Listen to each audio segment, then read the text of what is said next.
It is the mark of an educated mind to be able to entertain a thought without agreeing with it. Aristotle. You're listening to Writing Roots, brought to you by Aspen House Publishing. Welcome to Writing Roots. I'm Lee Hull. And I'm Lee Esses. The bad advice that we're going to be talking about today is something I think we get mostly from outside the writing world. People within the writing world know and understand and generally accept this, but you will constantly get people from the outside questioning, why are you writing something so dark? I've also seen this particular bit of bad advice come from the faith-based writing community and the middle grade YA writing community. And that's, if you're writing something down, you are glorifying it. That is terrible advice. I have so many problems with this. 1984 did not glorify the complete dictatorship of society and absolute control over the people. A lot of the times, by writing something, authors are bringing awareness to something that really exists. We're not glorifying it, we are showing it in the gory details to open people's eyes. There is a logic behind why people say this, that writing something glorifies it. It's a flawed logic, but the logic is something like, well, you understand as an author what it's like to be racist because your character is racist, therefore you are racist. Or only somebody who is willing to do something like that could write something like that. Only somebody who's willing to torture and murder and flay someone alive could write something where someone's flayed alive. I feel like this quote that we had at the beginning is perfect response to the idea that if you write it down, you must agree with it. I've never actually killed someone, but I understand the concept, and I've thought through a lot of different ways of how to kill people. I do not advocate killing people. You can entertain an idea without agreeing with it, without thinking that idea is true. I entertain ideas about whether or not the Fae are really out there and if I could ever have magical powers. Doesn't mean that I actually think I'm gonna have magical powers one day. I mean, it'd be cool, but I digress. There's also this idea that if something is written down, it's permanent and true. A lot of how the world and how humanity learned to read and write came from works of scripture. So there is something that people attach as writing and divinity attached to each other that you can't argue with it. We see it written in text, therefore we're more likely to believe it than if it's in a picture or video.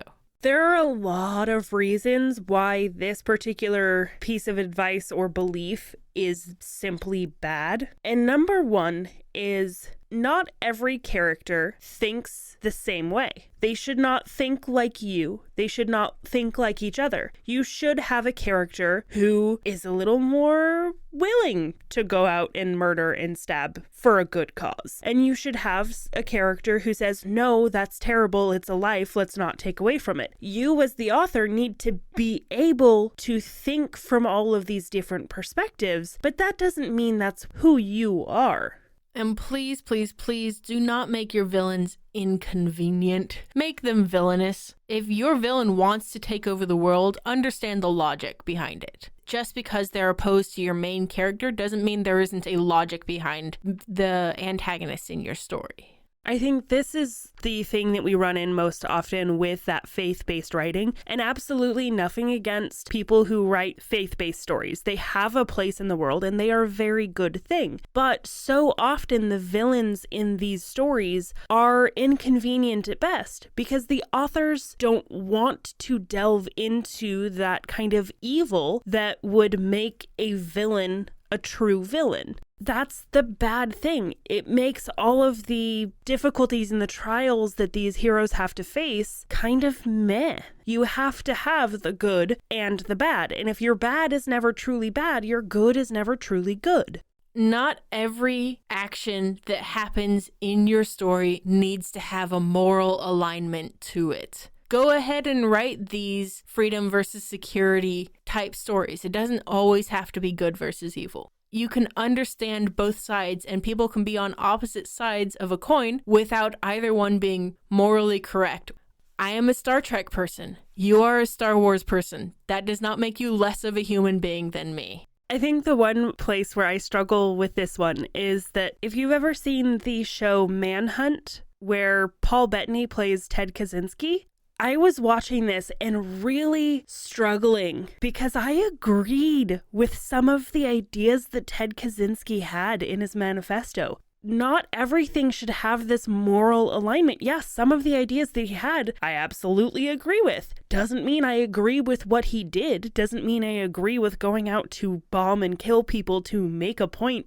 I encourage you to have your hero think, well, the villain might have a point on blank. The morality behind it doesn't really have to play a factor. If you're writing only good and wonderful things, then it's very difficult to have a story with impact. So there is a way to apply this bad advice in a healthy way. First of all, know your audience and limit yourself to what they want to read. If you are writing for middle schoolers, avoid sexual assault in your story. Avoid a lot of the gory graphic violence. That's not really what middle schoolers are going to want to read. And if you feel like you are glorifying something that you don't want glorified in your story, write it down and then edit it. There are a couple of different ways you can approach editing it that will help you not glorify something but still keep it in your story. You can shorten it. You know, if you have a scene that is very dark, very gory, very gruesome or whatever, shorten up the scene, tighten it up, and that should be able to help not glorify in the gore. Also, have a character that is arguing against it. If all of your characters agree, it's a boring story, regardless of what they're agreeing on. To be clear, it should be a character that the readers will root for that argue against it. Because if it's the villain arguing against it, then it starts to look like, okay, well, maybe the villain's not actually that much of a bad guy because he recognizes the bad thing in this. Unless that's the kind of story you want to tell, like the ambivalence of morality and how not all good guys are good and how not all bad guys are bad. But that's a whole nother thing.